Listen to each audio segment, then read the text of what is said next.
పెద్ద ఉంటుంది. ఇక్కడ నుంచి పడితే అక్కడ వరకు ఎంత పార్కింగ్ లాట్ అన్నమాట. సో ఇందులో నుంచి వే ఉంటుంది అన్నమాట మనకి.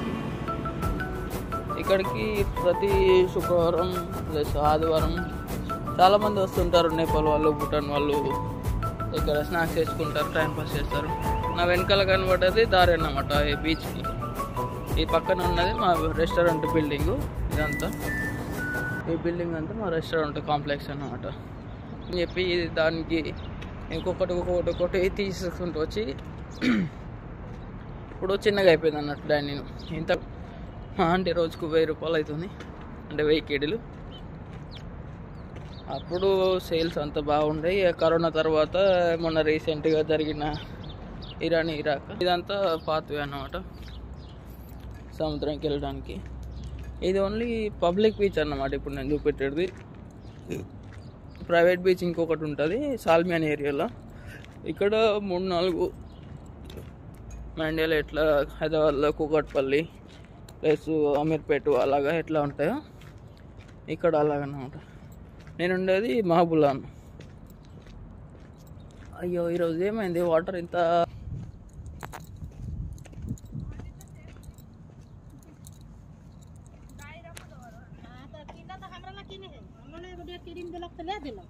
వీళ్ళు కనబడే వాళ్ళు భూటాన్ నీళ్ళు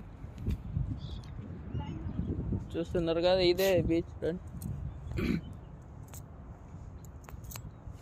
ఉంటాయి ఫ్రెండ్. ఏమైందో మరి అర్థం కాలేదు. నేను 2 డేస్ బ్యాకే వచ్చాను. 2 డేస్ బ్యాకే ఇక్కడ వరకు ఉండే వాటరు తీసుకొని వ్యూ ఎంత బాగుందో. ఇది కనబడుతుందిగా, ఇక్కడ పచ్చిగా ఉంది చూడండి. ఇక్కడ వరకు ఉండే వాటరు ఇప్పటికి కూడా ఇంకా పచ్చిగానే ఉంది. ఏమైందో మరి వాటర్ అన్నీ వెనకకి వెళ్ళిపోయినాయి. ఇక్కడ నుంచి పడితే అక్కడికి వెళ్ళిపోయినాయి వాటర్. ఇది పబ్లిక్ బీచ్ అన్నమాట, అందుకే ఇట్లా ఉన్నది మీకు చూడడానికి. ఇక్కడ నుంచి ఫొటోస్ తీసుకుంటే చాలా మంచి వ్యూ, చాలా బాగా వస్తాయి ఫొటోస్. ఆల్రెడీ నేను ఇంతకుముందు కూడా తీసుకున్నాను, చాలా బాగా వచ్చినాయి కదండి. కొంచెం వాటర్ దగ్గరికి వెళ్ళొద్దాం.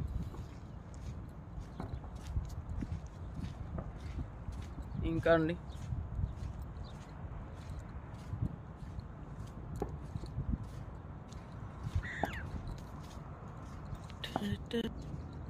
ఒకప్పుడు ఈ బీచ్లో నేను ఎర్లీ మార్నింగ్ వచ్చి సన్ రైజ్కి స్విమ్మింగ్ కూడా చేసిన ఫ్రెండ్. ఇక్కడ కనబడుతుంది కదా, ఇక్కడ వరకు వాటర్ ఉంటుండే కదా, అక్కడ చేసిన. ఈడ మొత్తం రాళ్ళు రప్పలు వెళ్ళినాయి చూడండి, వాటర్ ఎంత తెల్లగా ఉన్నాయో. ఇంతకుముందు ఏంటంటే నేను ఇండియాలో ఉన్నప్పుడు చాలాసార్లు అనుకుంటుంటే గోవాకు పోవాలా. మా ఫ్రెండ్స్ కూడా చాలాసార్లు ప్లాన్ వేసుకున్నాం, పోదాం అని. కనీసం వైజాగ్ అన్న పోదాం బీచ్కి అని చెప్పి అసలు కుదరలేదు. ఇక నా అదృష్టమో ఏందో తర్వాత కువైట్కి కువైట్కి వచ్చిన తర్వాతకి మా రెస్టారెంట్ వెనకాలనే బీచ్, ఎప్పుడు కావాలంటే అప్పుడు వెళ్ళుకోవచ్చు, అట్లా కుదిరింది. సో ఇదండి ఫ్రెండ్స్ ఈరోజు వీడియో. అది సాల్మియా వెళ్ళినప్పుడు అది ప్రైవేట్ బీచ్ కదా, చాలా బాగుంటుంది. మీరు సినిమాలో ఎలాగైతే చూస్తారో అలాగే ఉంటుంది. సో నాకు టైం అనేది సెట్ కాలేదు, అక్కడ వెళ్ళినప్పుడు నేను వీడియో తీస్తాను. సో అంతవరకు ఇది video. Thank you for supporting friends. ఇలాగే సపోర్ట్ చేస్తూ ఉండండి, నాకు ఇంకా వీడియోస్ చేయడానికి సపోర్ట్ ఇంకా ఎక్కువ చేయండి. నా వీడియో మీ వరకు రావాలంటే సబ్స్క్రైబ్ చేసుకోండి ఫ్రెండ్స్. Bye, sign of.